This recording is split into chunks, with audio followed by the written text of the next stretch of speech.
మన దుఃఖంలో దుఃఖాన్ని అనుభవిస్తాడు, మన హింసలో హింస పొందుతాడు, మన ఆనందంలో మన సంతోషంలో కూడా సంతోషాన్ని పొందుతాడు ఆయన.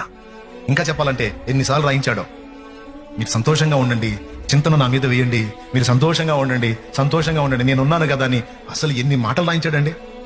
మీ చింత యావత్తు నా మీద వేయండి, నేను మిమ్మల్ని గురించి చింతించుతున్నాను, మీ విషయంలో బాధ్యత కలిగి ఉన్నాను, మీరు అనుభవించిన ప్రతికూలతలు కొద్ది కాలం తర్వాత తొలగిపోతాయి, నెమ్మది గల దినాలు నీకు వస్తాయి, నువ్వు ధైర్యం తెచ్చుకో, నెమ్మది కలిగి ఉండు, చింతను యావత్తు కూడా నా మీద పోయి సంతోషంగా ఉండు, శ్రమ కలిగిందా ప్రార్థన చేసి నాకు మనవి చెప్పి నువ్వు ధైర్యంగా ఉండు, నెమ్మదిగా ఉండు.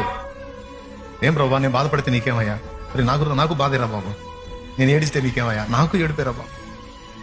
నేను భయపడితే నాకు దుఃఖం రా బాబు, నేను దిగులు ఫీల్ అయితే నాకు బాధరా బాబు. ఎందుకంటే ప్రభా, నువ్వు నాకు అమూల్యమైన వాడివిరా, నువ్వు నాకు అమూల్యమైన దానివిరా తల్లి, నువ్వు నాకు అమూల్యమైన దానివమ్మా.